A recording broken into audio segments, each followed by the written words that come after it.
Declaro aberto o período de breves comunicados. Vamos já chamar para fazer uso da palavra o deputado Ayrton Faleiro. Senhor presidente, é Ayrton Faleiro. Mas vamos lá.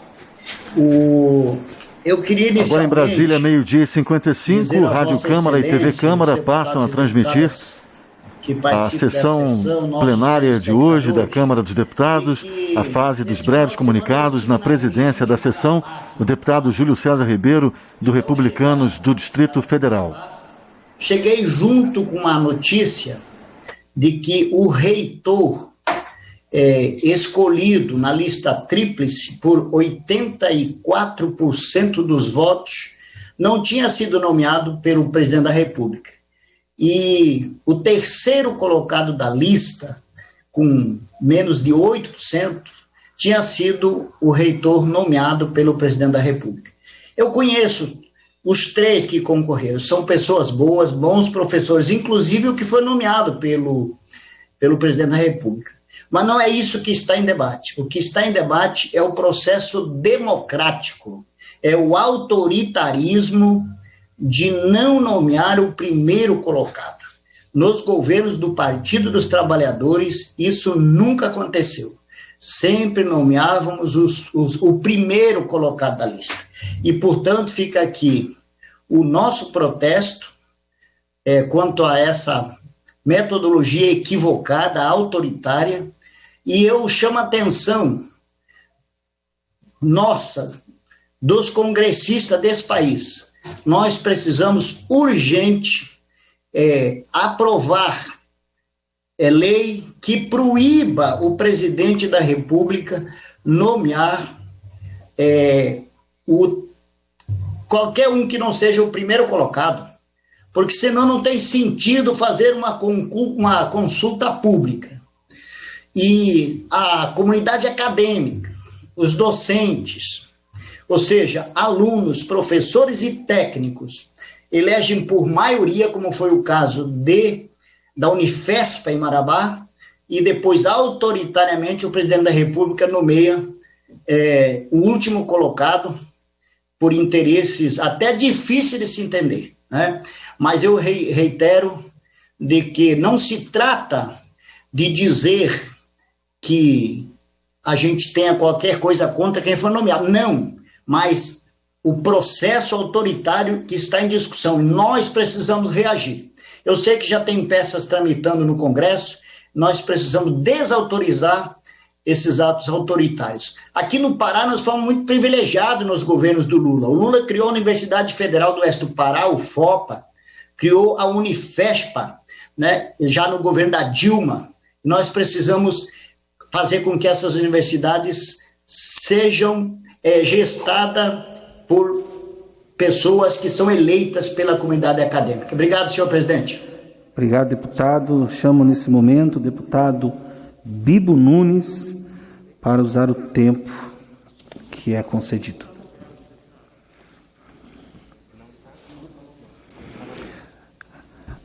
Deputada Lídice da Mata.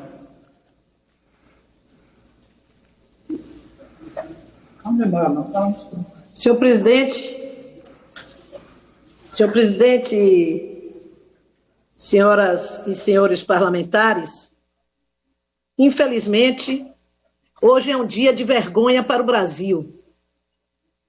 Vergonha com a fala do presidente da República na ONU, que expõe internacionalmente a imagem do nosso país.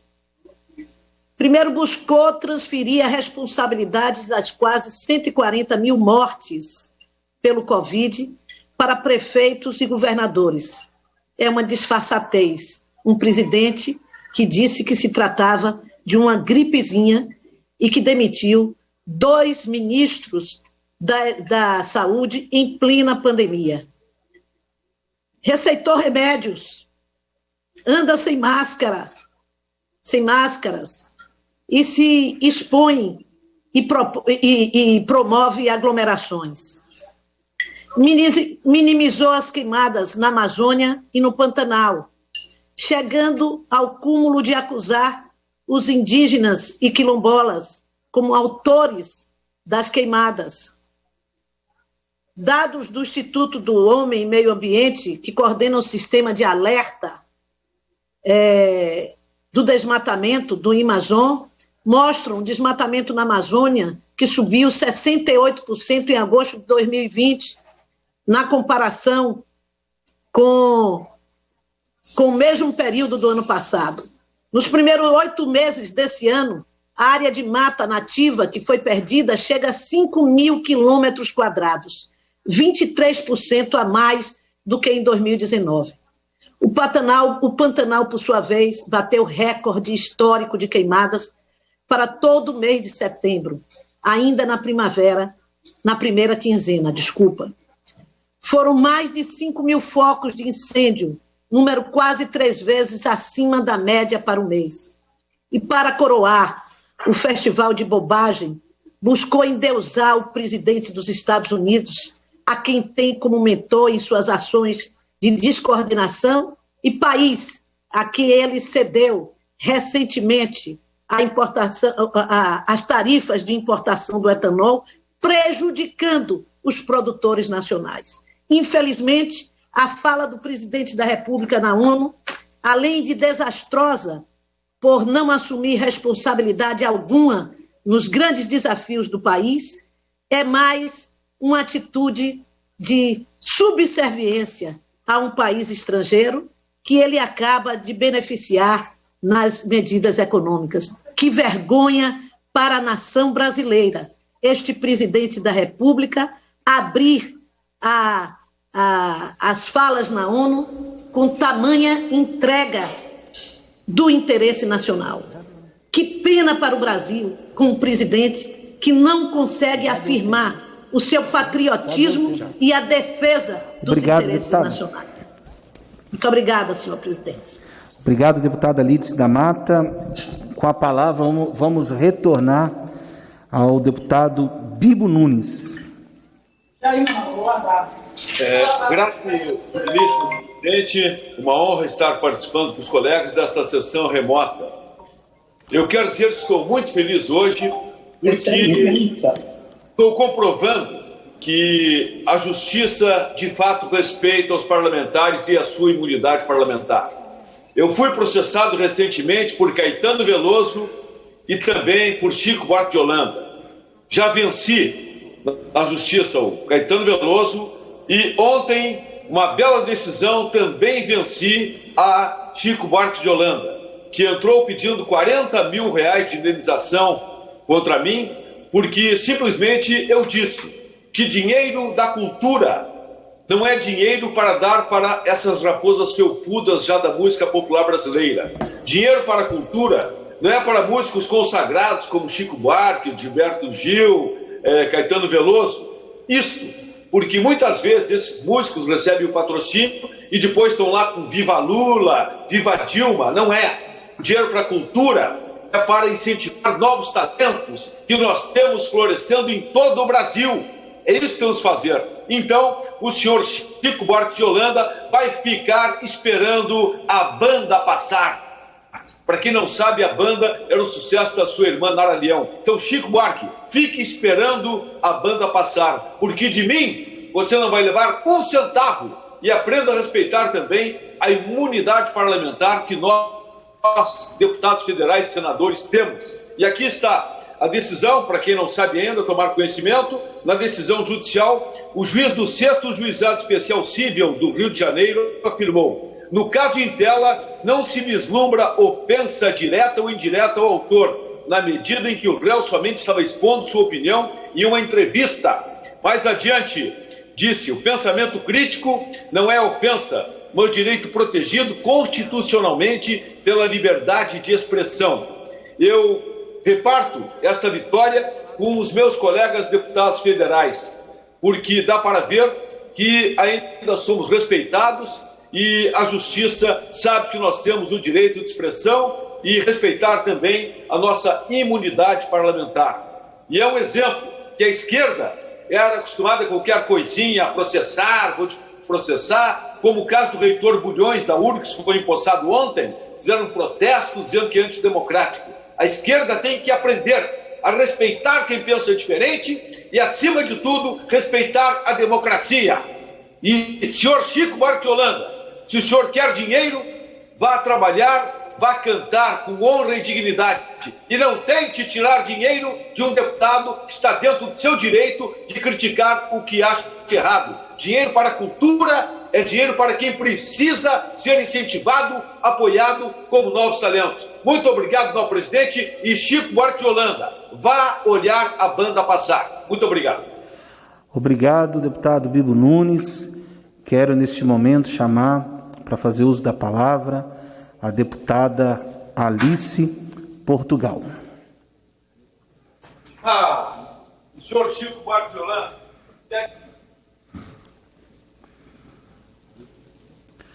Deputada Alice Portugal. Tá não?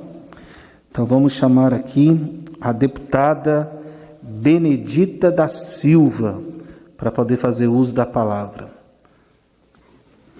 Senhor presidente, senhoras e senhores deputados, nesse momento eu gostaria de mais uma vez dizer que o Partido dos Trabalhadores está lutando para alterar aquela medida provisória MP 1000/20 enviada pelo governo Bolsonaro.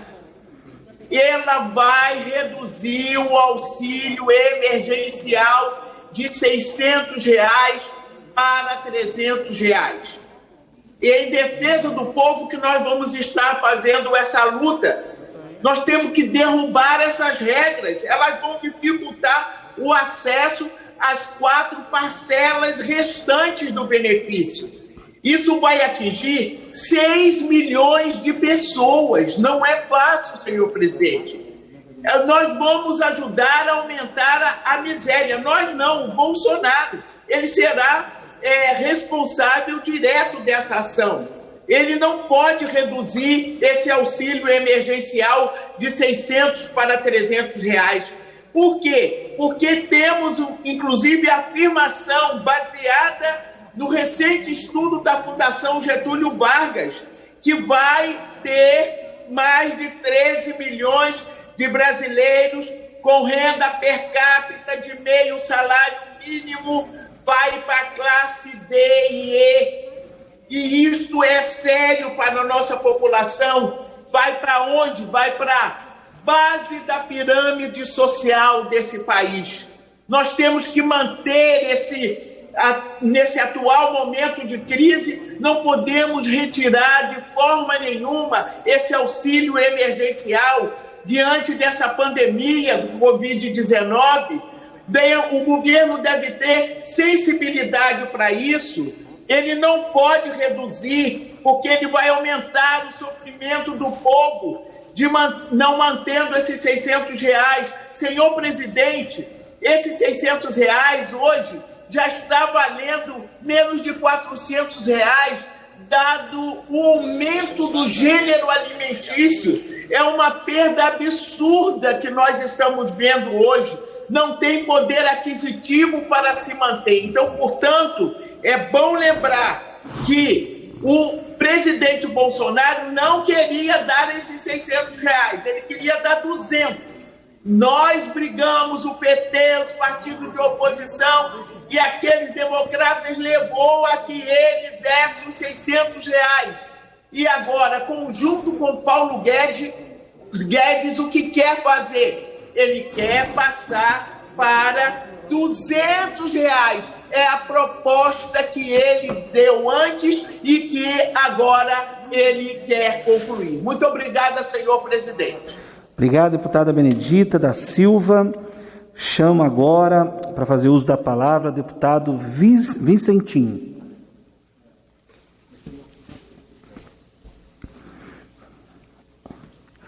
Senhor presidente, senhoras e senhores deputados, ontem, para a nossa tristeza, o Tribunal Superior do Trabalho decidiu dar um reajuste de 2 e alguma coisa por cento, que comparado com a retirada das cláusulas sociais dos trabalhadores dos Correios, é uma perda de 40% nas condições de trabalho, de atendimento com as suas cláusulas sociais. Horrível, lamentável, de novo, desde o ministro Toffoli no Supremo Tribunal e a comissão que julgou a diminuição da database, ferindo, inclusive, a autonomia das negociações, já que a database valeria e acordada, homologada pelo Tribunal Superior do Trabalho anteriormente, valeria até o dia 31 de julho do ano que vem.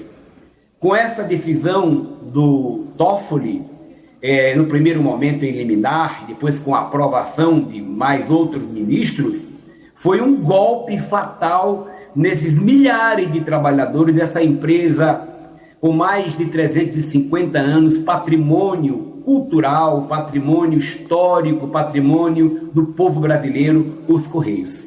E essa decisão de ontem, dando um golpe extraordinário nesses trabalhadores que estão sobrecarregados, perdendo a vida, contaminados, que querem apenas o direito de viver em paz, querem apenas o direito de cuidar da sua família, pois as cláusulas sociais dariam condição e direito como amamentar, entre outros direitos mais.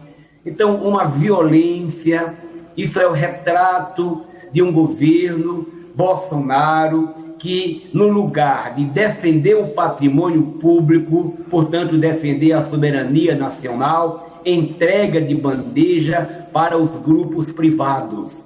Eu lamento profundamente, e que isso fique marcado para os trabalhadores e trabalhadoras dos Correios, fique marcado para a sociedade, que esta ovelha, que este lobo com pele de ovelha precisa ser desmascarado o mais brevemente possível. É uma vergonha, é um vexame, como é que as Forças Armadas participam, ao invés de defender a soberania nacional, põem seus quadros aos milhares para atuarem em defesa de um projeto entreguista, de um projeto cujo representante é ventríloco dos interesses dos grandes grupos capitalistas do Brasil e do mundo. O meu mais veemente protesto, e quero dizer aos meus companheiros trabalhadores, que, como disse São Paulo, vocês fizeram o bom combate e mantenham a fé. Minha solidariedade. Obrigado, deputado Vicentinho, de São Paulo, do PT. Convido agora o deputado Paulão, também do PT, de Alagoas, para poder fazer uso da palavra. Senhor presidente, parlamentares, internautas, primeiro, eu gostaria de destacar que esta medida provisória do presidente Bolsonaro, que quer reduzir o valor do auxílio emergencial, que foi uma ideia original da Câmara Federal, a bancada do Partido dos Trabalhadores está unida com os partidos de esquerda. Espero que todos os parlamentares, para que não possa haver essa redução. Na realidade, é um processo que afeta a economia, afeta a realidade social, portanto, meu voto é pela derrubada que não tem compromisso com os mais pobres no Brasil. Agora, senhor presidente, o motivo de hoje é o vexame diplomático que o presidente Bolsonaro causou hoje na Assembleia Geral da ONU. Como disse parlamentares que me antecederam, uma vergonha, porque ele disse que o Brasil está tendo um processo de desinformação sobre a Amazônia e o Pantanal. O mundo hoje globalizado, com redes sociais em tempo real, acompanha primeiro esse incêndio que está ocorrendo no Pantanal e que deveria ter uma ação mais efetiva e permanente, já que ele desmontou principalmente todos os órgãos que fiscalizavam, principalmente a Amazônia e o Cerrado, que foi o INPE, retirou recursos orçamentários para o IBAMA, e todos os órgãos fiscalizadores, inclusive a Defesa Civil. É por isso que não houve uma ação preventiva.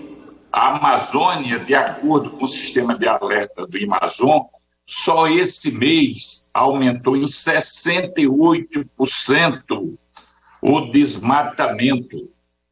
E o Bolsonaro, de forma falaciosa, de forma cínica, diz que a ideia de que a floresta amazônica não é um patrimônio internacional. Não é só nacional, é internacional. Porque se a gente fizer um paralelo, porque a Marinha do Brasil estabelece um projeto em relação ao projeto Antártica. A Antártica é só daquele polo? Não. Você tem algumas estruturas no meio ambiente, a exemplo da selva amazônica, Antártica e tantos outros, que a humanidade acompanha. Porque se não tiver um controle, você tem um desequilíbrio ambiental. E o segredo do meio ambiente é o pacto geracional de hoje para o futuro. Então, lamento essa fala vergonhosa, que é mais um vexame, não só do Bolsonaro, mas também do ministro e do Itamaraty. Muito obrigado, senhor presidente. Obrigado, deputado Paulão. Convido agora a deputada Jandira Fegali, do Rio de Janeiro, do PCdoB, para fazer uso da palavra. Presidente, cumprimento Vossa Excelência, cumprimento a todos os parlamentares e quem nos acompanha. Em primeiro lugar, eu só posso me somar às diversas manifestações que, nesse momento, se envergonham da representação brasileira na ONU. Sinceramente, o Brasil já foi muito respeitado lá fora e hoje é um achincalhe. Hoje é uma visão tenebrosa que o Brasil tem lá fora, e essa fala do presidente da República não engana ninguém. Ninguém imagina que o governo brasileiro enfrentou a pandemia de forma correta. Ninguém se deixa enganar pela política ambiental do governo brasileiro. E depois de fazer toda a sua intervenção, dando dados mentirosos de investimento, de proteção à micro e pequena empresa, os $1.000 para o povo brasileiro, que a gente sabe que não chega nos $1.000, basta fazer as contas, multiplicando os R$600 por 5, os 300 por 4, que nem todos receberam, né? Não chega aos $1.000, e $1.000 perto do que os outros países investiram para a sua população, chega a ser ridículo. Mas, além de mentir, ainda acaba o seu pronunciamento reafirmando posições absolutamente conservadoras e lambendo as botas do presidente americano. É triste ver como o presidente do Brasil continua se humilhando, se rastejando, com os joelhos flexionados diante do presidente americano e os seus aliados, e ainda registrando o Atlântico Sul, onde ele botou um oficial brasileiro subordinado a um oficial norte-americano. É muito triste ver como o Brasil se humilha e nos envergonha. Quero ainda registrar aqui, presidente, que nesse momento dirige a nossa sessão, que também me somo a todos os parlamentares que nesse momento cobram do presidente da Casa a pauta da MP 1000. Nós não podemos fazer o que o presidente Bolsonaro está fazendo, mentir para o povo brasileiro. Nós precisamos fazer com que essa medida provisória venha à pauta, porque se nós mantivermos o valor em R$300, não chega nem perto dos $1.000 que ele anunciou lá fora, porque irão para metade os valores que estão registrados hoje no bolso das famílias brasileiras. Quando a inflação aumenta o preço da cesta básica, do arroz, do feijão, do aipim, do óleo, nós estamos rebaixando pelo governo brasileiro R$600 para R$300, e sequer a renda básica está prevista para o futuro. Portanto, precisamos votar em MP 1000, manter o valor pelo menos R$600, como falaram hoje as 6 centrais sindicais nos jornais brasileiros, e elaborar uma renda básica permanente para o povo brasileiro. Na pauta MP 1000, R$600 até dezembro, e depois disso a renda básica para o povo brasileiro, além de uma política de geração de emprego e renda, que é o que nós precisamos para ter a transferência real de renda com o aumento real do salário mínimo para o nosso povo e para as mulheres e homens trabalhadores neste país. Obrigado, deputada Jandira Fegali.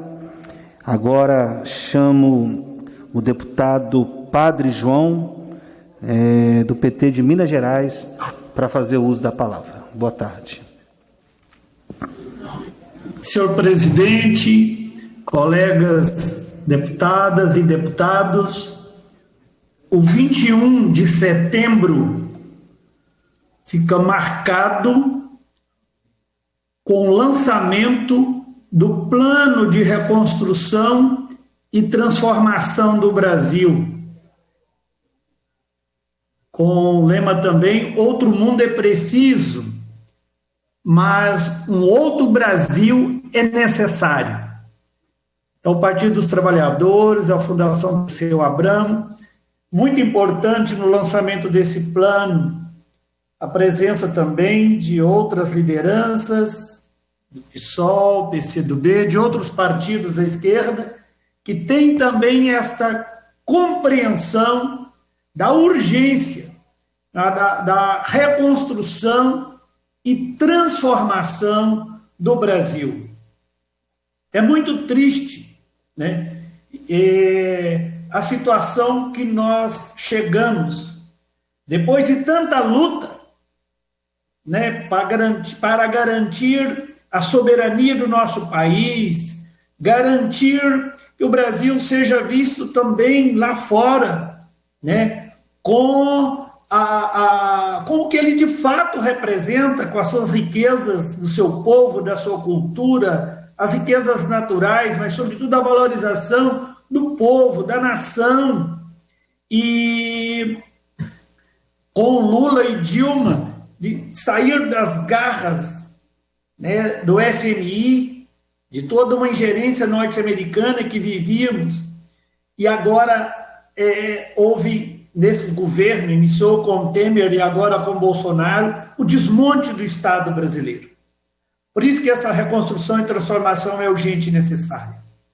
Então, esse marco, 21 de setembro, o Dia da Árvore, hoje, presidente, iniciamos a primavera, então é com essa esperança, né, da primavera, que a gente, junto, né, com tantas lideranças, esse plano, trabalhando todas as áreas, a educação, a cultura, a economia, a ação social, o meio ambiente, a questão agrária, todas as áreas. É todo um plano para o Brasil e é isso que nós temos que alimentar, porque esse governo está arrebentando com o seu povo e muitos colegas deputados são cúmplices desse desmonte, desse ataque aos direitos das trabalhadoras e dos trabalhadores, do sucateamento do patrimônio do povo, querer vender o entreguismo dessas empresas. Temos que dar um basta a esse desmonte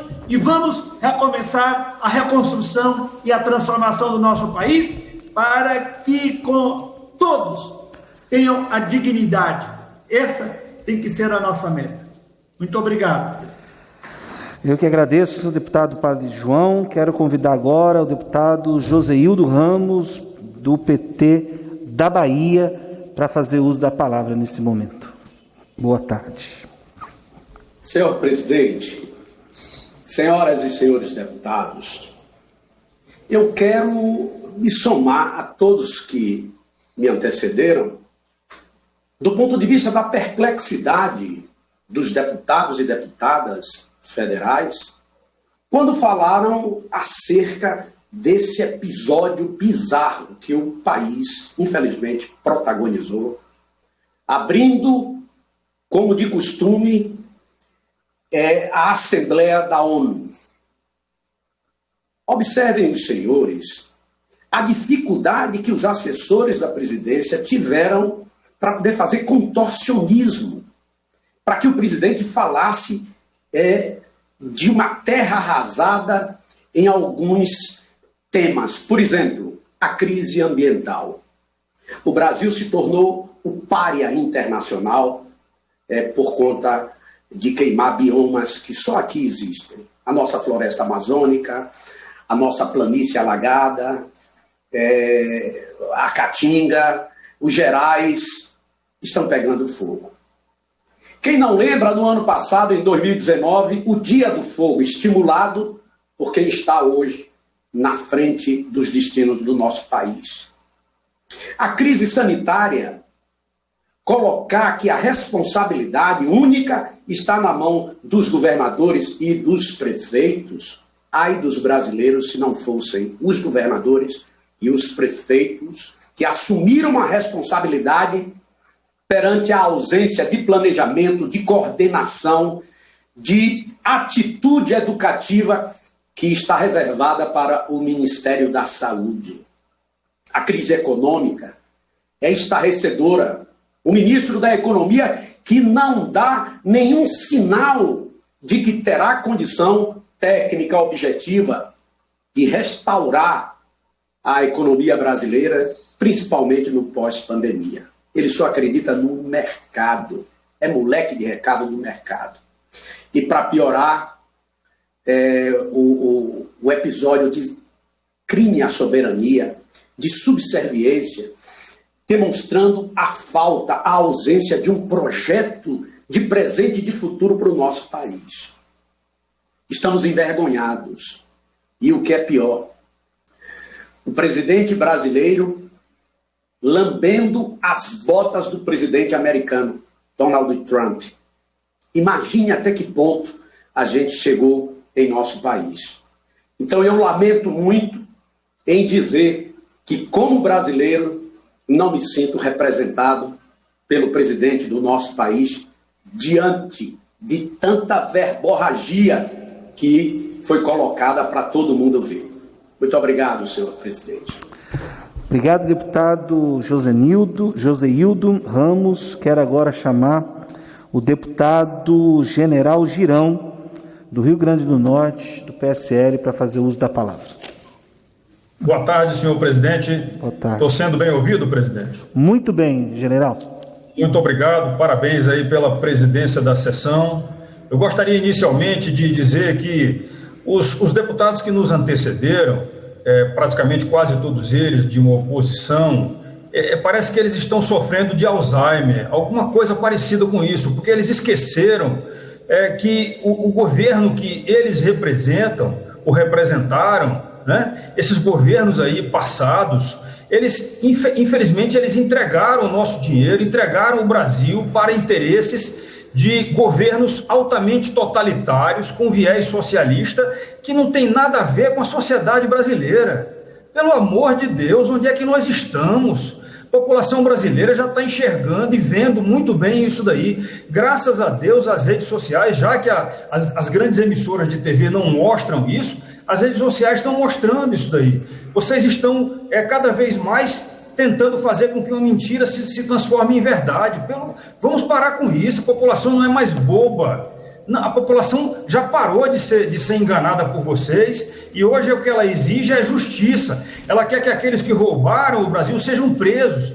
O dinheiro nosso que foi lá para fora, para Cuba, para Venezuela, para onde tenha ido, que volte ao Brasil, e que as pessoas que fizeram isso daí, que elas sejam responsabilizadas. É isso que a gente espera. O presidente Bolsonaro hoje fez uma fala sensata, uma fala equilibrada, defendendo o país, defendendo a soberania do Brasil. Por favor, um deputado falou que a Amazônia não é soberania brasileira. O que é isso? O que é isso? Admitir que a Amazônia não é nossa? Pelo amor de Deus!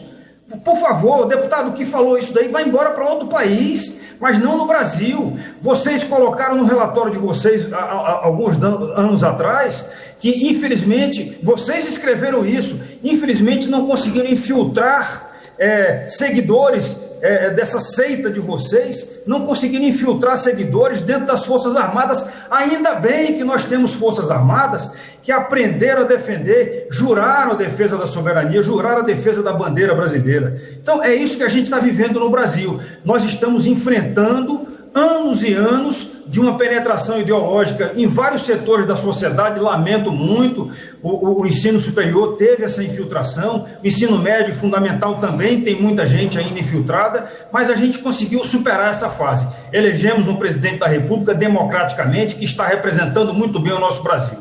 Por último, senhor presidente, eu gostaria de falar que a governadora do Rio Grande do Norte agora sacou mais uma. É interminável a quantidade de atos inconstitucionais que vem do Rio Grande do Norte. Agora a governadora quer a desmilitarização da Polícia Militar. A secular Polícia Militar do Rio Grande do Norte, herdeira das tradições do soldado Luiz Gonzaga. Isto não será permitido com certeza absoluta pelos deputados estaduais e também nós da bancada federal não vamos permitir uma desmilitarização. É inconstitucional, a PM cumpre muito bem o seu papel em defesa da soberania e da cidadania no estado do Rio Grande do Norte e a gente não vai permitir isso daí. A governadora está contando os seus dias porque ela sabe que ela não será reeleita se não sair antes.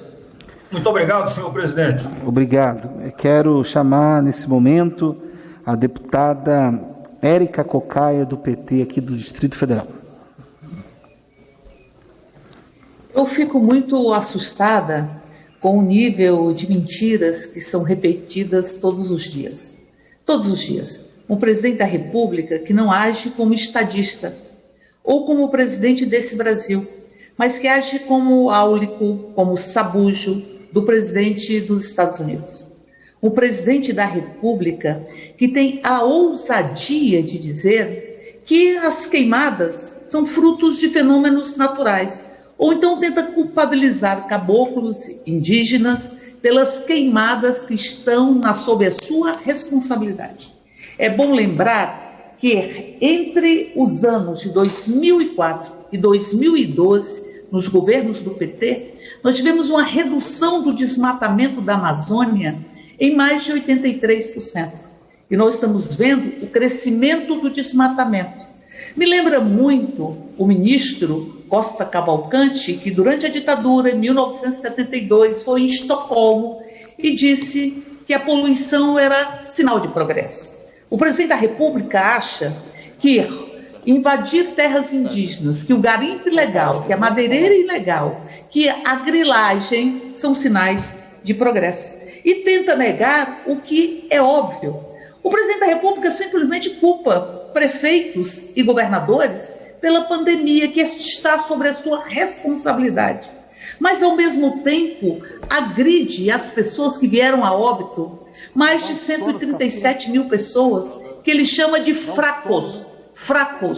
Este mesmo presidente da República diz que não é para fazer o Renda Brasil, mas diz que o Congresso pode fazer. Se o Congresso não fizer o Renda Brasil, a responsabilidade vai ser do próprio Congresso. É um presidente covarde, que não assume as suas próprias responsabilidades como governante deste Brasil.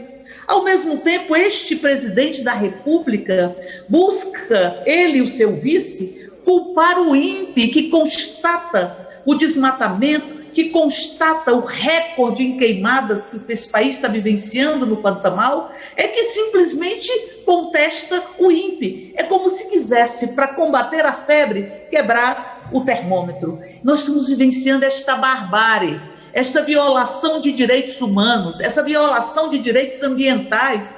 O presidente diz que o Brasil fornece alimentos e produz alimentos, mas nós temos 10 milhões de brasileiros que estão na fome. A fome que foi eliminada no governo Lula, ela volta a arrancar a cidadania do povo brasileiro. Este é o governo de Jair Bolsonaro. E é este governo que busca retirar os direitos dos trabalhadores e trabalhadoras dos Correios. O TST, que teve a sua sentença normativa questionada pelo governo e destruída pelo Supremo, deveria, no mínimo, manter a coerência de manter o próprio acordo com sua vigência de 2 anos. O acordo que foi fruto de sentença normativa do TST.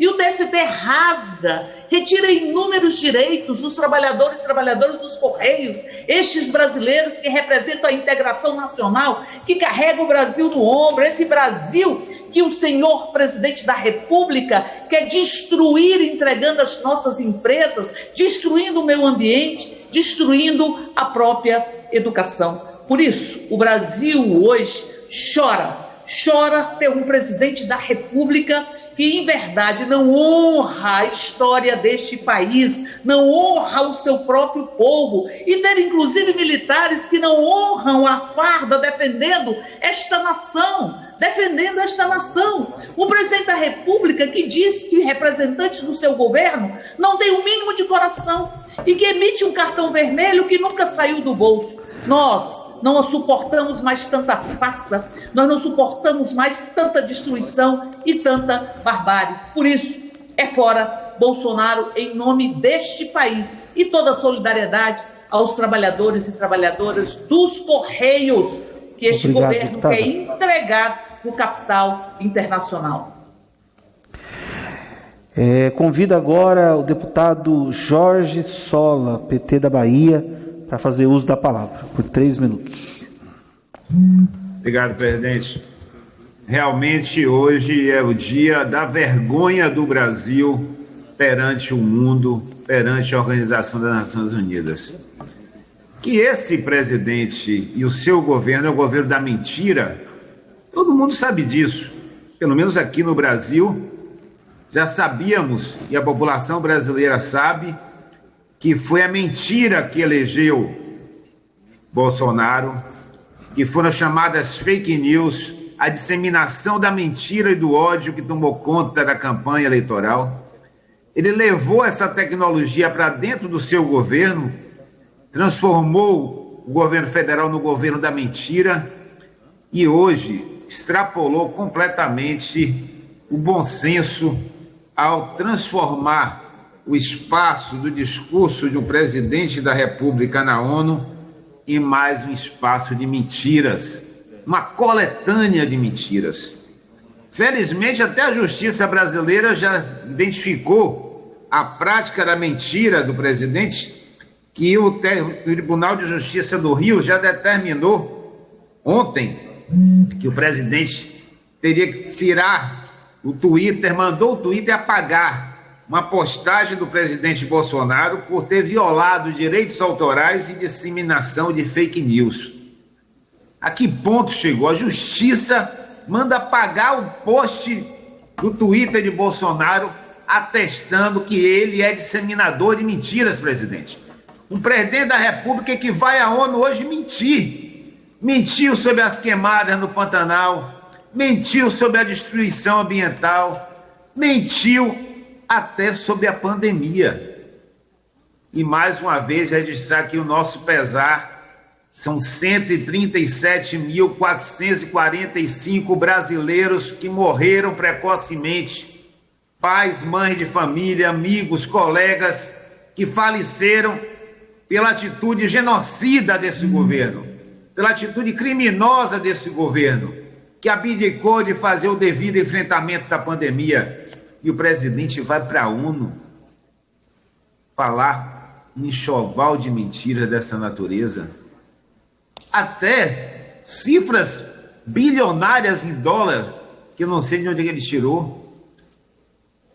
Mas as mentiras propagadas, ele acha que vão conseguir transformar em verdade? Nem os bolsonaristas mais convictos na Câmara estão tendo coragem de vir aqui a público defender o discurso da mentira que o presidente fez hoje.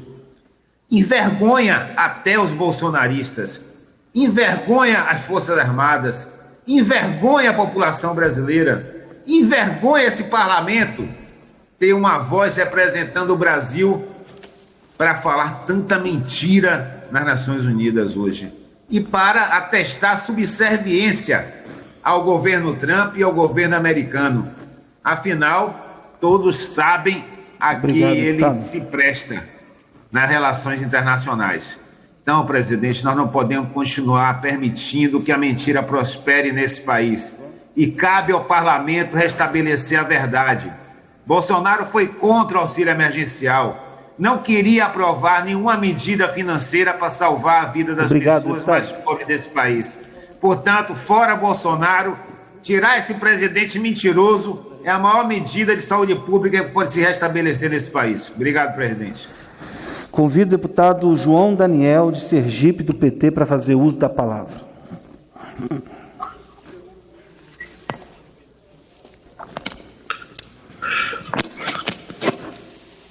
Senhor presidente, senhores deputados e deputadas, quero primeiro parabenizar a toda a militância, filiados e filiadas do Partido dos Trabalhadores, que até o último domingo, até o dia 27, até o próximo domingo, estarão legalizando suas candidaturas a vereadores e vereadoras, prefeitos e prefeitas do Brasil.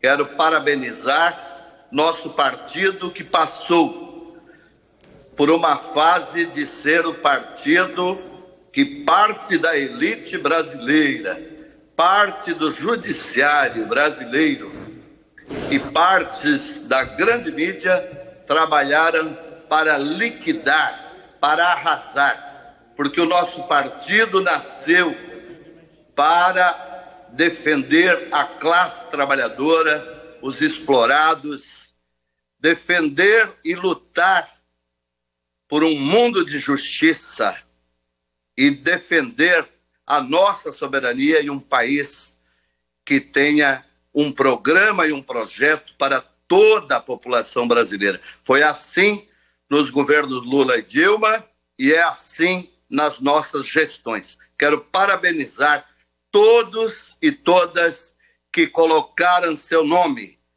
para ser candidatos a vereadores e prefeitos, fazendo-os do nosso partido o maior partido desse país, em especial da classe trabalhadora. E também gostaria, senhor presidente, de registrar e parabenizar todas as comemorações do mundo inteiro daquele que é o maior educador que a história produziu nesse país, que a classe trabalhadora produziu neste país, Paulo Freire.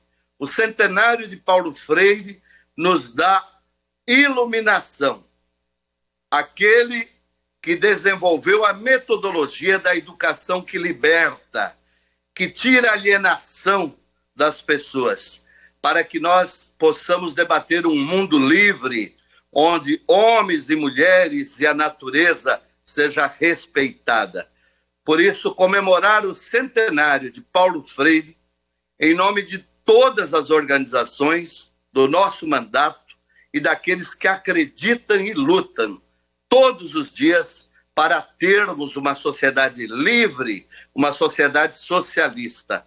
É este o legado de Paulo Freire, de ver homens e mulheres e um mundo livre, onde todos possam se respeitar, sem preconceito, sem ódio e tendo uma vida com dignidade. Paulo Freire vive, Paulo Freire presente. Com a palavra, deputado Charles Fernandes, da Bahia, do PSD.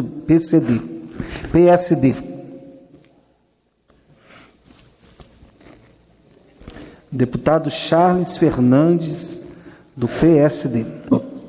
Ouvindo, senhor presidente. Presidente. Pode falar. Está saindo muito bem aqui, deputado, pode falar.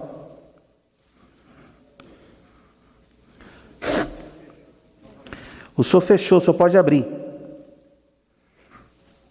Deputado Charles, pode falar. O senhor tem que abrir o microfone.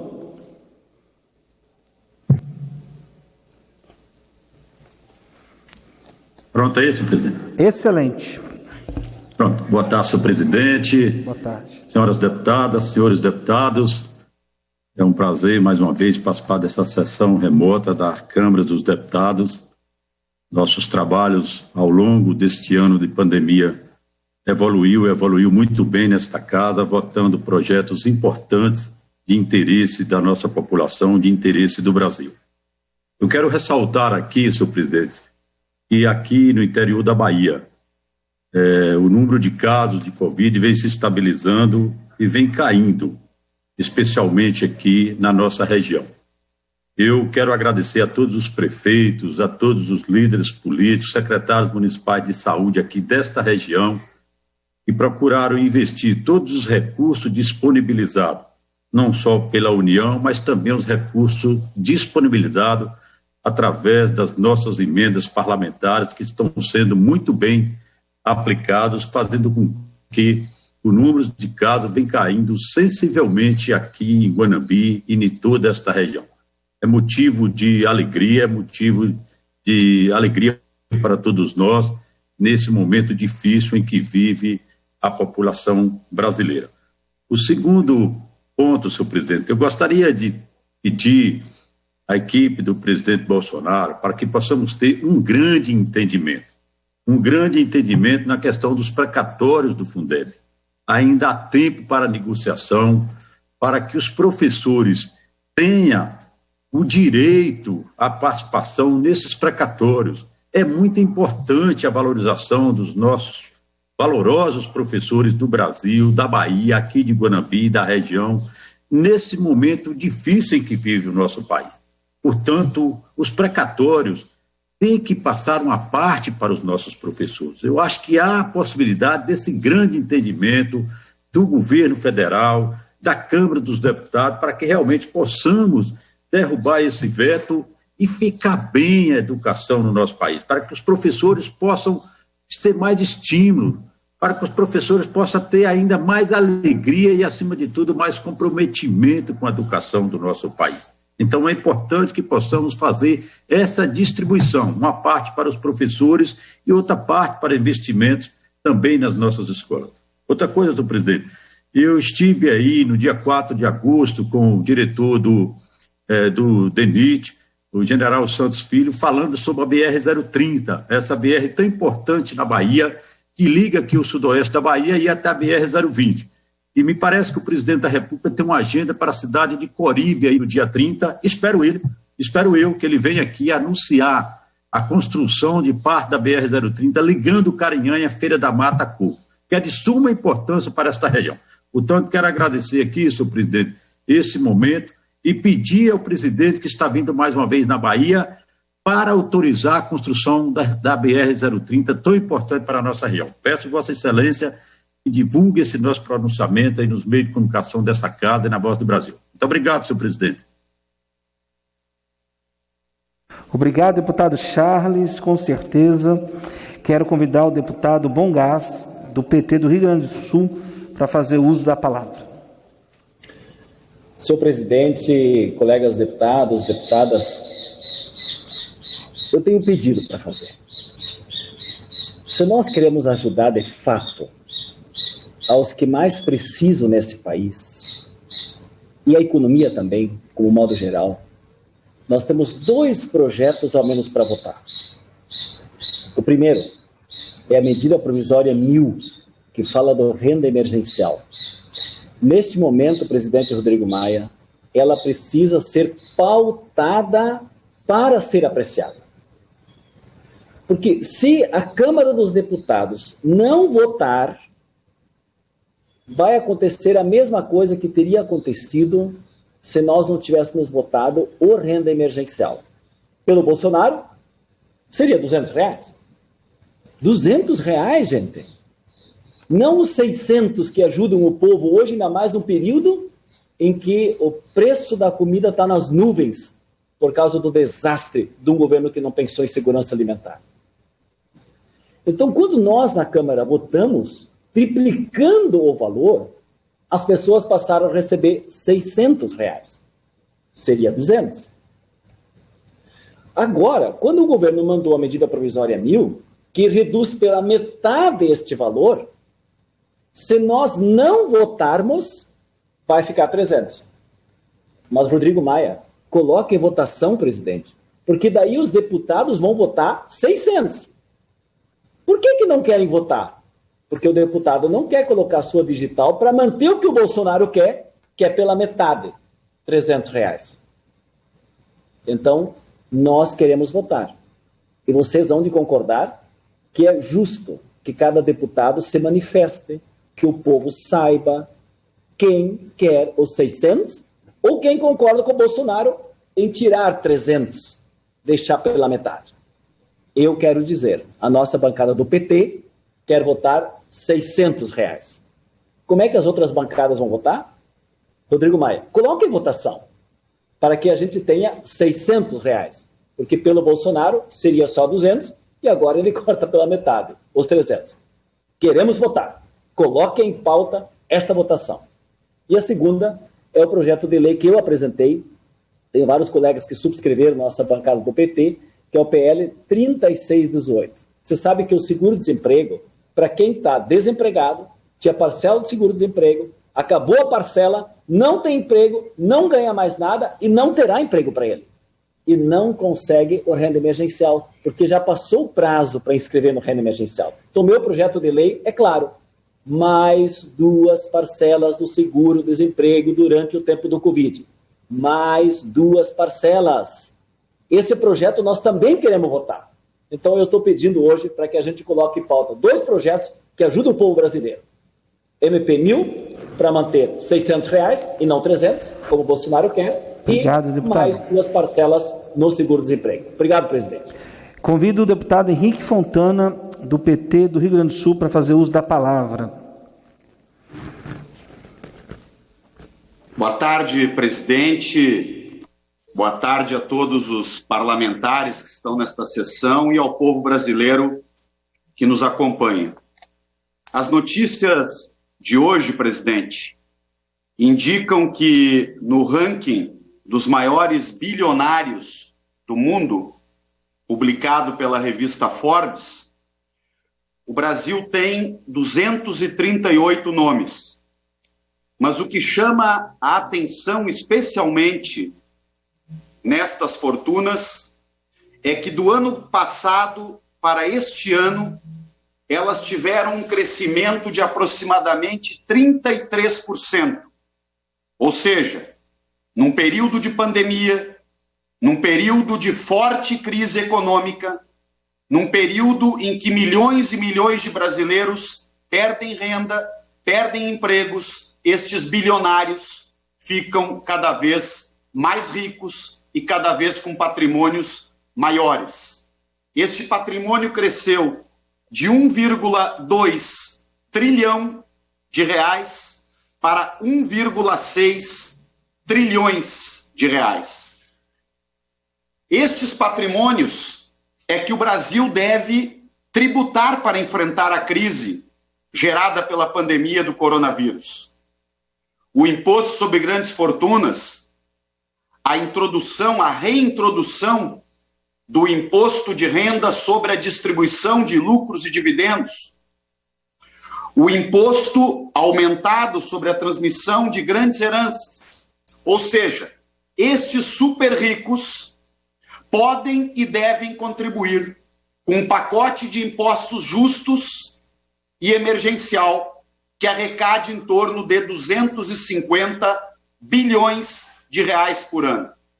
É daí, senhor presidente, que deve sair o recurso para garantir a continuidade do auxílio emergencial, da renda mínima em R$600 no nosso país.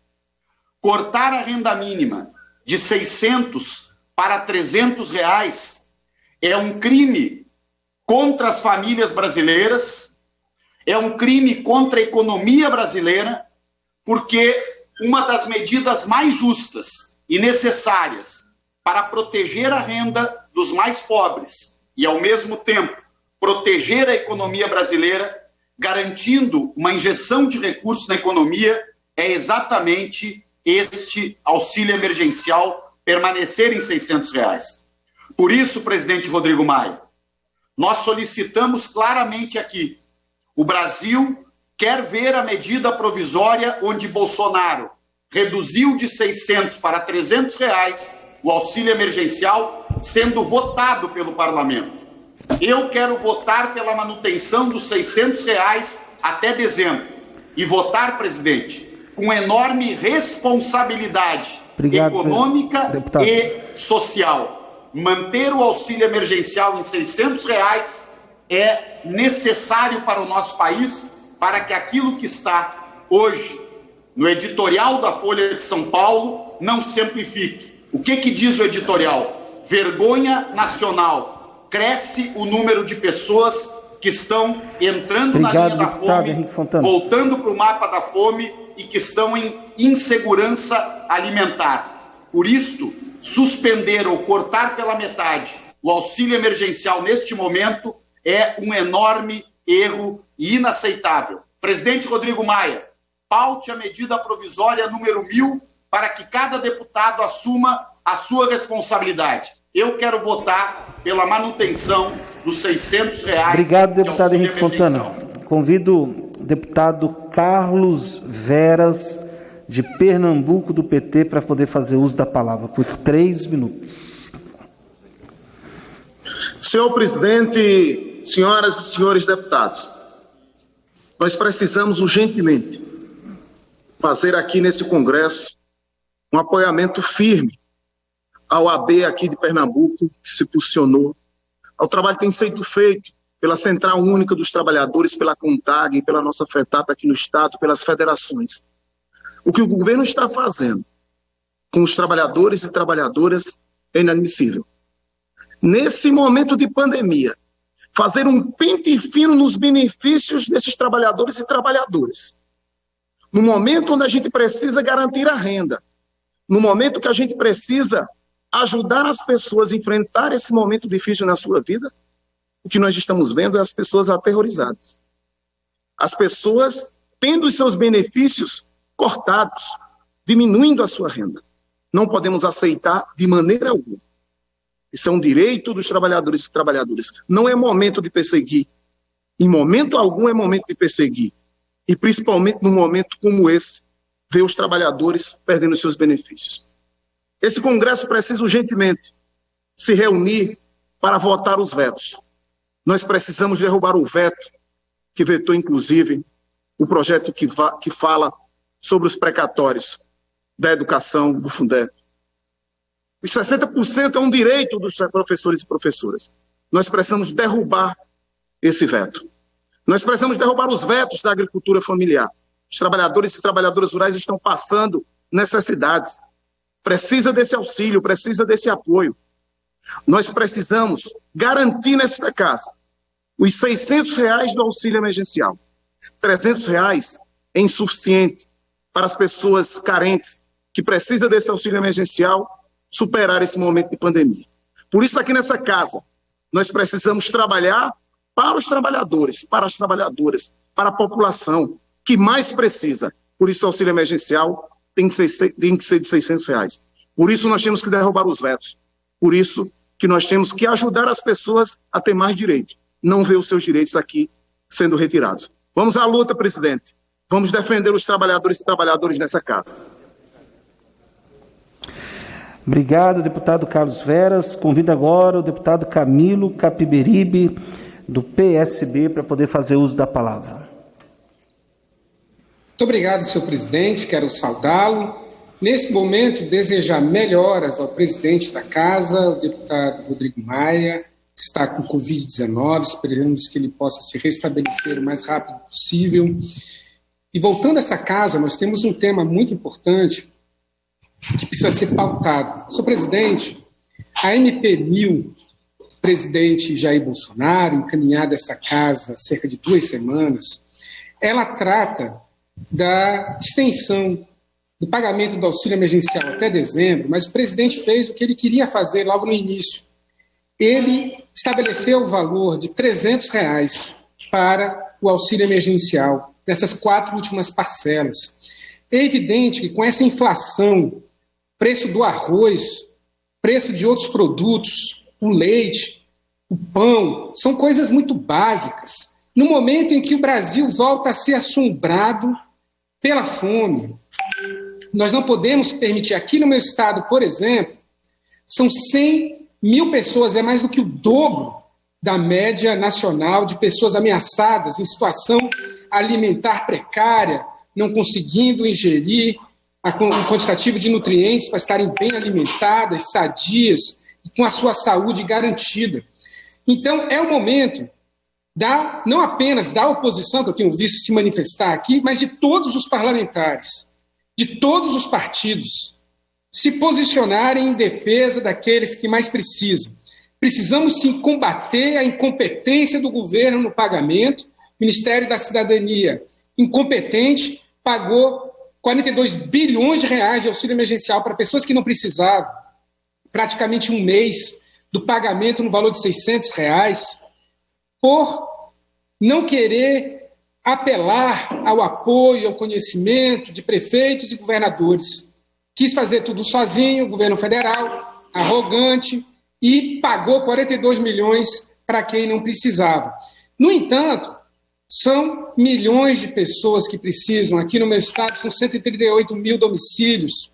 Não podemos aceitar que o presidente Jair Bolsonaro corte o valor do auxílio emergencial para R$300, próximo daquilo que ele queria, que era 200. Vamos pautar, botar para R$600 e garantir que até dezembro as pessoas, o povo brasileiro, tenha a proteção contra a Covid-19, possa ficar em casa e possa, então, garantir sua saúde.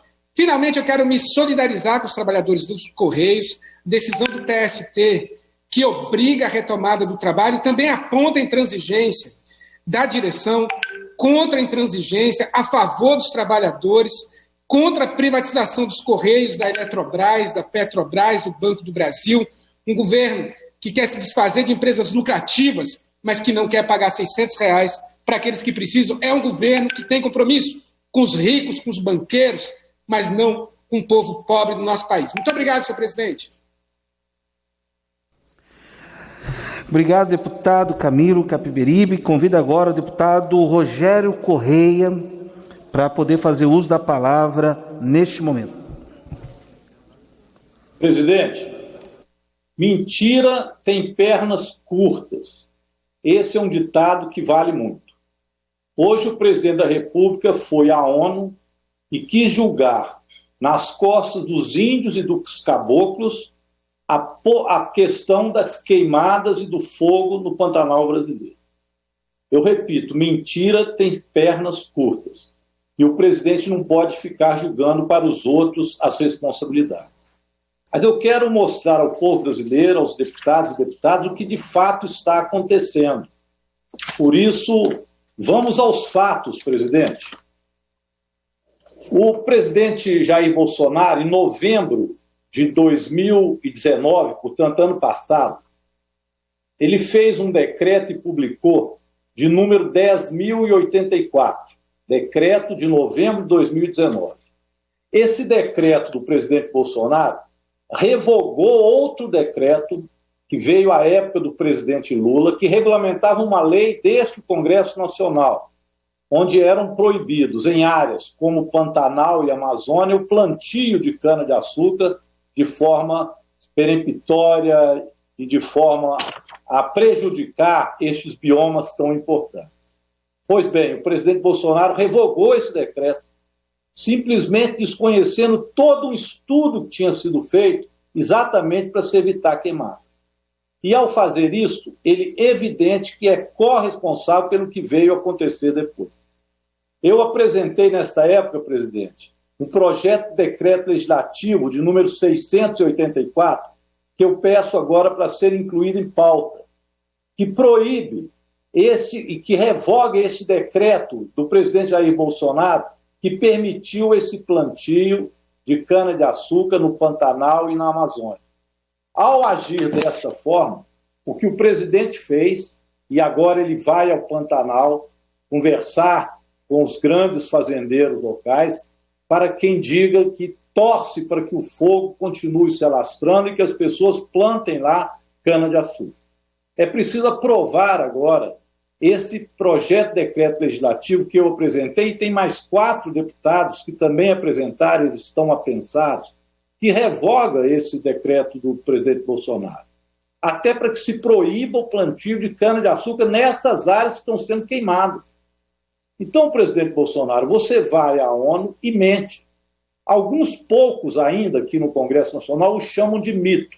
Cada vez são menores os que a chamam assim. Bem porque quem manda no seu governo agora no Congresso Nacional é o Centrão e não esses bolsonaristas. Mas a verdade é que o povo do mundo inteiro já o conhece como Minto. Esse é o nome do presidente do Brasil, infelizmente. Muito tomara que a gente coloque em votação esse decreto, esse projeto de decreto legislativo de minha autoria, e que a gente revogue essa possibilidade de plantio de cana-de-açúcar, que é evidentemente prejudicial ao Pantanal nos momentos de seca e, evidentemente, se alastra com fogo. Muito obrigado. Obrigado, deputado Rogério Correia. Convido agora o deputado Coronel Tadeu, do PSL de São Paulo, para fazer o uso da palavra por até 3 minutos. Obrigado, senhor presidente, nobres colegas. Eu estou a 600 quilômetros da cidade de São Paulo, estou no interior de São Paulo nesse momento, e eu gostaria de fazer um apelo a todos os líderes, a todos os deputados. Nós temos ainda algumas categorias que não conseguiram um subsídio ou uma ajuda do governo apenas pelo fato de termos as leis dentro da Câmara dos Deputados tramitando e ainda não terem sido pautadas. E a principal delas, que eu gostaria de alertar a todos os nossos colegas, são os transportadores escolares. Os transportadores escolares estão presentes em todas as capitais e em milhares de cidades do nosso Brasil.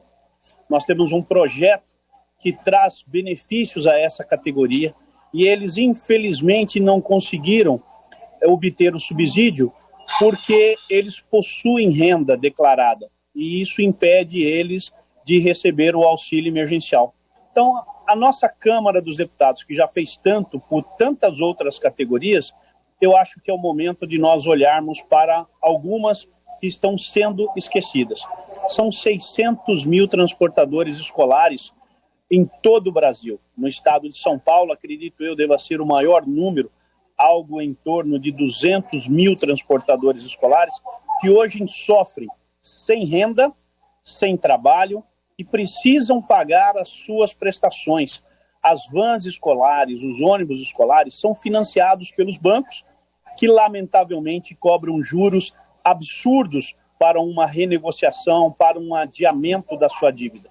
E fica absolutamente inviável para um trabalhador que está sem renda ter que bancar com esses juros absurdos.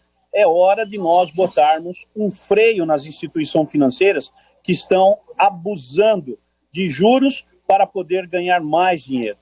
Essa classe vem sofrendo desde quando começou a pandemia e ainda não temos uma expectativa de abertura das escolas. Há muita controvérsia se volta ou se não volta, mas os trabalhadores ficam aí aguardando sem poder honrar os seus compromissos pela falta de ganhos financeiros, pela falta de pagamentos, pela falta de dinheiro.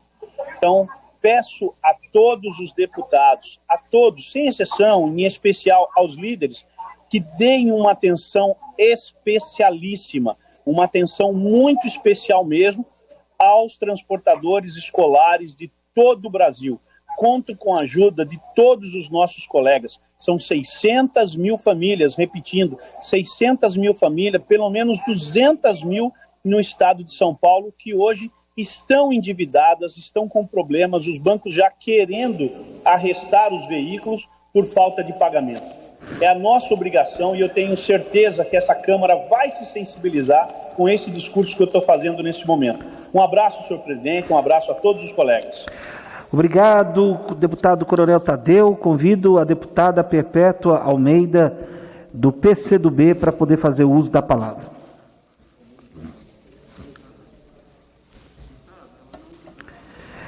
A deputada não está logada, passamos ao próximo.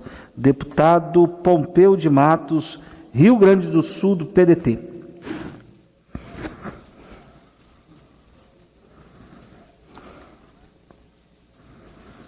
Está me ouvindo, presidente? Muito bem, deputado.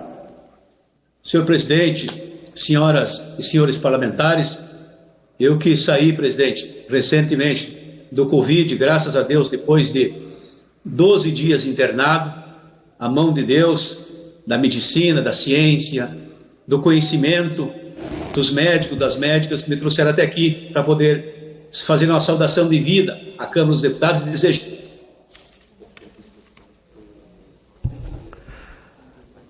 O senhor desligou o áudio. adversidades. Voltou. E quero também aqui, presidente, fazer 3 apelos. O primeiro deles, para que nós coloquemos em votação o projeto de lei 1479, da minha autoria, que está junto com uma série de outros projetos de leis que tratam da suspensão do pagamento do consignado. Veja bem, presidente, é importante isso para nós, porque nessa hora o aposentado é o único que não recebeu benefício nenhum. Ele teve o 13º adiantado, que já recebeu, agora em dezembro não tem. O aposentado, nessa hora, é o único que tem um troquinho em casa para sustentar a família. O filho desempregado, o neto sem renda, e ele nessa hora deixa o dinheiro no banco. O que é migalha para o banco é pão na mesa do aposentado. Então nós precisamos respeitar o aposentado, valorizá-lo, até porque esse dinheiro vai ser pago depois. Ninguém está negando a conta vai para o final da conta e depois você paga a conta. São 35 milhões de aposentados que merecem, precisam, necessitam e têm direito. Outro projeto, presidente, da licença de maternidade. Não é possível que as mães que têm nenê novo tenham que voltar a trabalhar no meio da pandemia. Enquanto durar a pandemia, a mãe não pode trabalhar. Licença maternidade, não é o patrão que paga, é a Previdência Social que ampara, para que o barato não fique caro. A mãe vai deixar a criança na creche, está fechada, na escola, não tem. Vai deixar onde? É pela vida das crianças. Como dizia o doutor Brizola, privilégio, sim, privilégio só para as crianças, pois estou pedindo privilégio para as crianças, para as mães das crianças, para que as crianças tenham longa vida, para que não aconteça o pior nas nossas famílias. Elas merecem, elas precisam, elas necessitam, elas têm direito, o Brasil pode pagar, nós temos bilionários aqui, e o povo pobre cada vez mais pobre. E as mães, muitas delas, inclusive chefes de família, que são pai, que são mãe, precisam de amparo. E o terceiro projeto da minha autoria, presidente, que trata de uma linha de crédito para as vans. Projeto 3230, são milhares de famílias, por exemplo, que perderam o transporte escolar porque não tem escola. Inclusive o transporte turístico, aquela da redondeza, micro-regional, e que estão aí, presidente, a ver navios, né, sofrendo angústia, devendo, tendo que pagar, não tendo renda, não recebendo nada, não podendo trabalhar, estão impedidos. Então nós temos que buscar essa linha de crédito, essa esperança, para que as pessoas não percam a esperança na vida. Nós temos uma pandemia que matou 140 mil pessoas, presidente. Uma pandemia de 4 milhões, quase 5 milhões de pessoas contaminadas. Uma pandemia poderosa que implicou numa pandemia econômica. E que nós não podemos deixar essa pandemia econômica virar uma pandemia política. Nós temos que fazer a nossa parte, e o Congresso Nacional, a Câmara dos Deputados, tem a chance de votar o projeto consignado, o projeto da maternidade e a linha de crédito para as vans. É o meu apelo que faço para quem surgiu lá do fundo do poço para salvar para a vida, um balde vazio pendurado por um fio, que eu pude encher de água, encher de vida, e aqui estou pedindo pela vida de quem merece viver com dignidade, presidente. Muito obrigado. Obrigado. Deus abençoe o senhor pela sua recuperação. Feliz em vê-lo aí forte e com saúde. Convido para falar aqui presencialmente deputado Hildo Rocha, do Maranhão, do MDB. Saúde. Júlio César, que preside essa sessão, senhores deputados, senhoras deputadas. O Bom Dia Brasil mostrou, que é um programa jornalístico da Rede Globo, mostrou como desperdício de dinheiro público a utilização de helicópteros por parte do governo do estado do Maranhão. O governo adquiriu recentemente um helicóptero C-195, um helicóptero de grande porte, um dos maiores fabricados no mundo inteiro. Mas esse helicóptero está parado para manutenção há 2 anos, justamente do governo do governador Flávio Dino. Enquanto isso, o governo aluga helicópteros. Já gastou, nesses 2 anos, mais de 30 milhões de reais. E o conserto desse helicóptero é de apenas 600 e poucos mil reais. A Globo mostrou o desperdício feito pelo governo Flávio Dino, que ao invés de consertar o helicóptero, que custa só 600 mil reais o conserto, prefere alugar helicóptero de terceiro, gastando em 2 anos 30 milhões de reais. Obrigado. E esse helicóptero custou aos cofres do Estado, que foi comprado ainda na época do governo da Rosiana, 15 milhões de reais. Foi a primeira polícia a ter um helicóptero daquele. Ele pode voar à noite, ele tem uma grande autonomia de voo, porque ele tem um grande reservatório de combustível, ele pode cruzar o Maranhão de um lado a outro, mas o mais interessante foi a desculpa do governador Flávio Dino. Ele disse que o helicóptero está lá por causa da crise orçamentária que abateu-se sobre o Maranhão. Ou seja, nesses 2 anos ele não conseguiu os 600 e poucos mil para pagar o serviço desse helicóptero, mas tem dinheiro para propaganda. Foram 50 milhões de reais ano passado de propaganda. O que custava tirar 600 mil reais, consertar esse helicóptero para fazer economia para o Estado e salvar a vida? O que nós podemos ver é que a prioridade do governo do Estado do Maranhão, do governo Flávio Dino, não é salvar a vida das pessoas, porque este helicóptero, como mostrou a reportagem da Globo, do Bom Dia Brasil, ele pode transportar até 2 pessoas doentes ao mesmo tempo, fora toda a equipe de saúde. É um helicóptero enorme. Quantas vidas não deixaram de ser salvas porque esse helicóptero está parado? Mas para propaganda tem. Então a prioridade do governo Flávio Dino é fazer propaganda, muitas das vezes propaganda mentirosa, e não salvar vidas, dar boa qualidade de vida para as pessoas. Quero lamentar demais e ainda ver o grau de cinismo do governo do Estado, dar uma resposta daquela, dizer que não pagou o conserto do helicóptero por crise orçamentária, sabendo nós que tem dinheiro para outras coisas, como, por exemplo, propaganda, não digo outras coisas mais, sem ser essas que estou falando, senhor presidente. Então, lamento muito o governador Flávio Dino não priorizar a vida das pessoas, não priorizar o combate à criminalidade, porque esse helicóptero era para ser usado no combate à criminalidade e salvar vidas. Muito obrigado, que seja divulgado pela Voz do Brasil. Ok, deputado Hildo Rocha, autorizado a publicação na Voz do Brasil. Convido agora o deputado Frei Anastácio Ribeiro, da Paraíba, para poder fazer uso da palavra. Senhor presidente, está me ouvindo? Muito bem, deputado.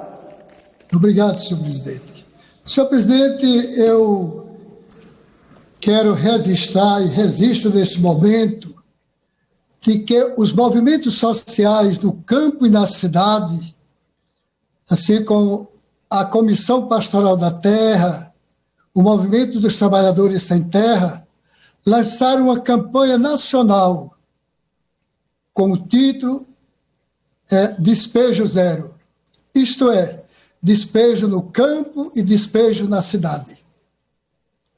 Eu quero manifestar, senhor presidente, o meu total repúdio a qualquer tipo de despejo que durante a pandemia esteja acontecendo no campo ou na cidade.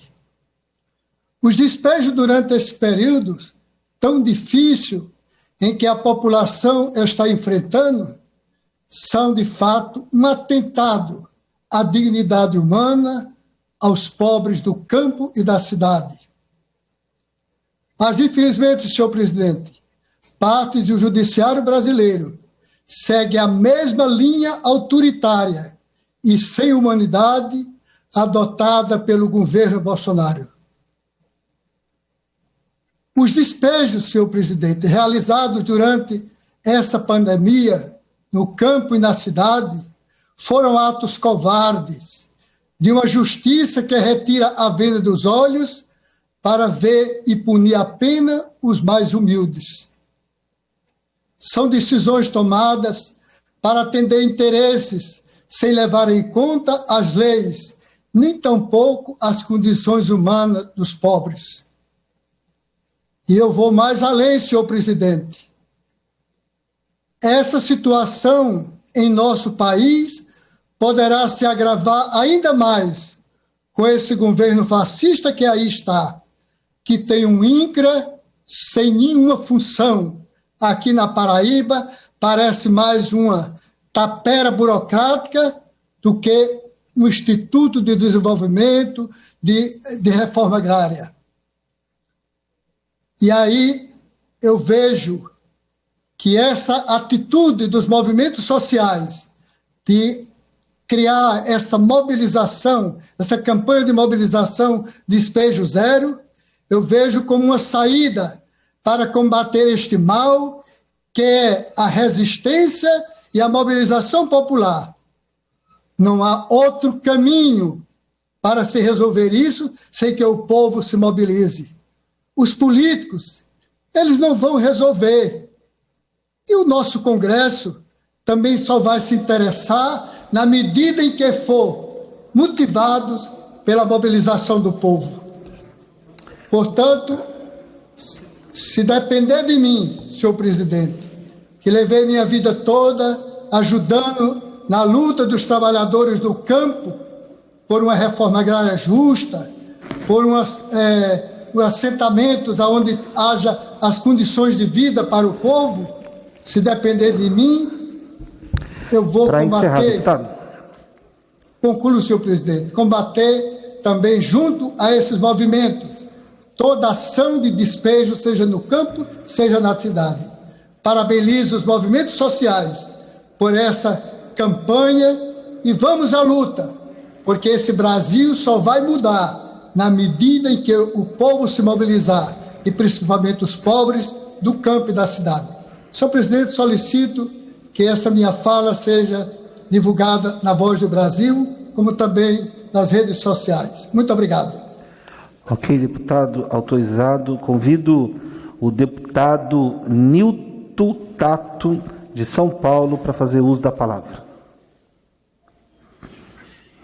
Presidente, caros colegas parlamentares, quero compartilhar alguns números importantes para a gente entender o momento em que vivemos, em especial do governo Bolsonaro. Quando o presidente Lula assumiu o governo, nós tínhamos 43% da população rural em situação de insegurança alimentar e 33% dos domicílios urbanos.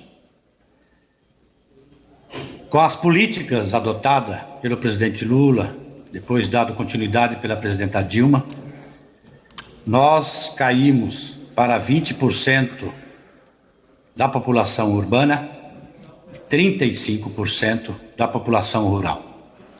Hoje, depois do golpe das reformas neoliberais, como a Emenda 95, paralisação dos programas de inclusão social, nós temos dos 43% dos domicílios lá em 2004, que depois caíram para 35%, nós estamos no patamar de 46% dos domicílios rurais em situação de insegurança alimentar. E todos vêm acompanhando agora o recrudescimento dessa crise social com a pandemia e com a irresponsabilidade do governo Bolsonaro com relação à própria pandemia. E também com a irresponsabilidade de ter acabado com a Conab. Nós estamos praticamente com os estoques dos principais alimentos zerados. E todos vêm percebendo a inflação do arroz, do feijão, do óleo. Por isso que essa casa precisa dar uma resposta quando tem um governo insensível com a situação do povo brasileiro. Nós precisamos derrubar os vetos do projeto de lei Assis Carvalho de apoio emergencial à agricultura familiar. Nós não podemos aceitar de forma nenhuma que a área econômica do governo, seu Paulo Guedes e Bolsonaro, coloque milhões de brasileiros passando fome. Além dele não cuidar das pessoas, do combate à pandemia, o Covid, da forma como ele tratou de forma irresponsável, jogando a responsabilidade, inclusive, para terceiros, não assumindo o seu papel, por fato de não assumir o seu papel no momento certo e o Brasil não ter feito isolamento, a crise econômica, inclusive, aqui vai ser pior. E agora nós estamos aí com quase 40 milhões de pessoas que poderiam estar trabalhando e não têm emprego. E os preços dos alimentos lá nas alturas. E não tem estoque. Então é estratégico e fundamental derrubar os vetos do projeto de lei Assis Carvalho. Por isso eu conclamo aqui, presidente da Casa, conjunto dos líderes, para pressionar o Congresso a pautar e nós, parlamentares, derrubarmos esse veto e fazer o presidente Bolsonaro cumprir aquilo que deve ser feito para cuidar do povo brasileiro. Convido o deputado Fábio Tradi, do PSD, para poder fazer uso da palavra. Boa tarde, amigo. Boa tarde, senhor presidente, senhoras, senhores parlamentares. O presidente Jair Bolsonaro, durante a campanha eleitoral, por várias vezes afirmou que valorizaria a educação pública, que estava comprometido com a educação brasileira. Ocorre, senhor presidente, que, para espanto geral e perplexidade coletiva dos professores brasileiros, o presidente Jair Bolsonaro vetou dispositivo que, se fosse sancionado, importaria, através de abono, em aumento substantivo na remuneração dos professores da educação pública brasileira. E o veto se baseou numa justificativa juridicamente porosa, precária, absolutamente suplantável.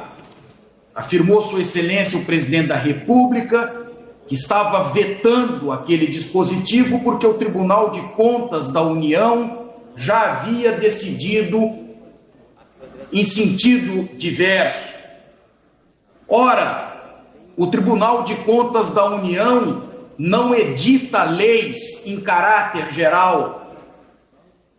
Cabe ao Congresso Nacional regulamentar, na sua autonomia decisória, a questão relacionada ao destino dos valores oriundos de precatórios, e assim o fez. Foi aprovado pela Câmara dos Deputados, foi aprovado pelo Senado da República. Portanto, não há nenhuma razão jurídica, nenhuma razão política para que o presidente Jair Bolsonaro, como de fato fez, tivesse vetado esse dispositivo. Nós precisamos derrubar este veto, senhor presidente. Desde 1998 até 2006, os professores vêm lutando para que haja, na quantificação da sua remuneração, um aumento do salário. E nós estamos fazendo o nosso dever, enquanto parlamentares, pedindo a todos os colegas: vamos derrubar este veto, porque este veto atenta contra a qualidade da educação pública brasileira. Obrigado, deputado. Convido o deputado Marcel Van Hatten, aqui, que vai falar aqui da tribuna, para fazer uso da palavra. Senhor presidente, eu venho a essa tribuna da Câmara dos Deputados para saudar o povo gaúcho pela retirada do projeto de aumento de impostos proposto pelo governador Eduardo Leite lá no estado. Disse o governador à imprensa que vai começar do zero, bola ao centro. Que bom, governador, que bom, porque aquilo que foi vendido como uma reforma tributária, na verdade, o povo gaúcho bem percebeu, tratava-se de um aumento escorchante de impostos. Mais IPVA, mais impostos sobre remédios, sobre cesta básica, durante uma pandemia. Para compensar o quê? Uma perda de receita das alíquotas de ICMS, que ao final deste ano, de qualquer maneira, já terão de ser reduzidas por imposição legal. Porque quando o governador pediu lá atrás 2 anos de prorrogação do ICMS, disse que seriam suficientes, todos nós já sabíamos que no final de 2020, aquelas alíquotas do ICMS sobre a gasolina, sobre o telefone, sobre a energia elétrica, aquelas alíquotas seriam reduzidas. Então estava sendo vendido gato por lebre, como se diz. Aliás, gambá por lebre. Que bom, senhor governador, que o senhor voltou atrás. E, aliás, esperamos seja bola ao centro mesmo, num debate ético, correto, recheado de verdades, não de uma proposta maquiada, como foi o caso. Aliás, nós do Partido Novo, quero saudar os deputados Giuseppe Riesgo e Fábio Osterman, que foram incansáveis na Assembleia Legislativa para demonstrar à população o engodo que era este aumento de carga tributária.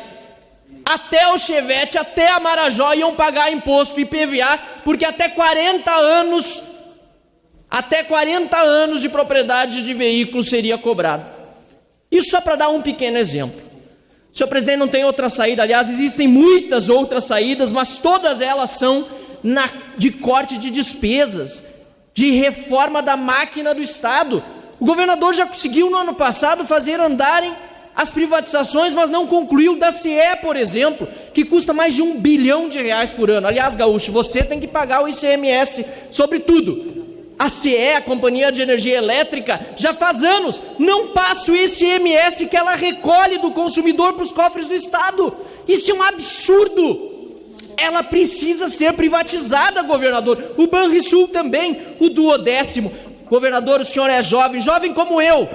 Como justificar, nós jovens, como justificar que no estado do Rio Grande do Sul paga-se primeiro um deputado, um juiz e um promotor, e depois se paga parceladamente um professor e um policial militar, senhor governador? Nós precisamos mudar essa realidade. A PEC do Duodécimo precisa ser pautada. E, aliás, senhor presidente, aqui na Câmara dos Deputados, a proposta semelhante do deputado Lucas Redecker, que é do partido do governador, do PSDB, para tramitar e não continuar também aqui em Brasília o Poder Executivo a receber depois os outros poderes. Por isso, senhor presidente, para concluir, saúdo o governador do Estado e principalmente todos os gaúchos, a Federação que esteve à frente desse debate também e cada cidadão que fez com que esse projeto fosse enterrado. E agora é hora de reformas de verdade, corte de despesas e botar o Estado de volta nos trilhos. Obrigado, senhor presidente. A lista de presença registra o acesso de 354 senhoras deputadas e senhores deputados no Infoleg Parlamentar. Está aberta a sessão deliberativa remota sob a proteção de Deus e em nome do povo brasileiro. Iniciamos os nossos trabalhos.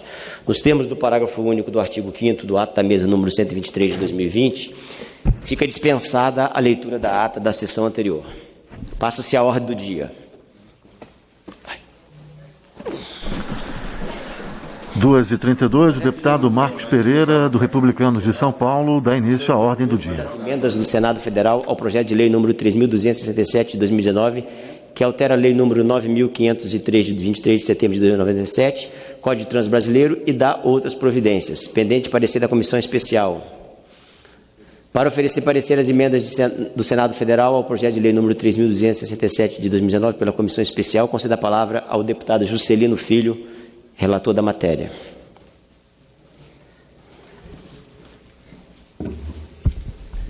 Boa tarde, senhor presidente, caros colegas parlamentares. Sigo direto ao voto, senhor presidente. Em revisão, no Senado Federal, o projeto de lei número 3267 de 2019 recebeu 12 emendas, que não alteraram a essência da matéria, mas trouxeram contribuições importantes para o seu aperfeiçoamento e para a modernização da legislação de trânsito. As emendas número 1, 2, 4 e 8 não trazem modificações propriamente de mérito da matéria, mas aprimoramentos ao texto que permitem uma interpretação mais clara da legislação a ser incorporada ao ordenamento jurídico. Assim, concordamos totalmente com as alterações propostas pelas referidas emendas. A emenda número 3 restringe a obrigatoriedade de acendimento dos faróis baixos durante o dia apenas às rodovias de pista simples, situadas fora dos perímetros urbanos. Esse foi um importante aprimoramento trazido ao texto pelo Senado Federal, pois, de fato, o uso dos faróis é útil apenas fora das áreas urbanas. Nas cidades, poderia ter efeito contrário ao equiparar todos os demais veículos aos ônibus e às motos, que hoje já são obrigados a transitar com farol aceso, para serem diferenciados e melhor percebidos no trânsito urbano. Quanto à emenda número 5, que permite aos veículos classificados como Jeep transitar com rodas e pneus mais largos, também nada temos a opor, porquanto a redação traz a ressalva de que as alterações efetuadas nesses veículos devem observar as restrições impostas pelo fabricante e exigências fixadas pelo CONTRAN. Quanto à emenda número 6, substitui o termo "ou" por "ou" no caput do artigo 159, que trata da emissão da Carteira Nacional de Habilitação em meio físico e ou digital. Parece-me que a redação aprovada nesta casa traz uma maior clareza ao texto, tendo em vista que muitos cidadãos ainda sentem necessidade de levar consigo o documento de habilitação também em meio físico. Por essa razão, não concordamos com a emenda apresentada pelo Senado. Outra inovação trazida pela emenda número 7 define como infração grave sujeita a multa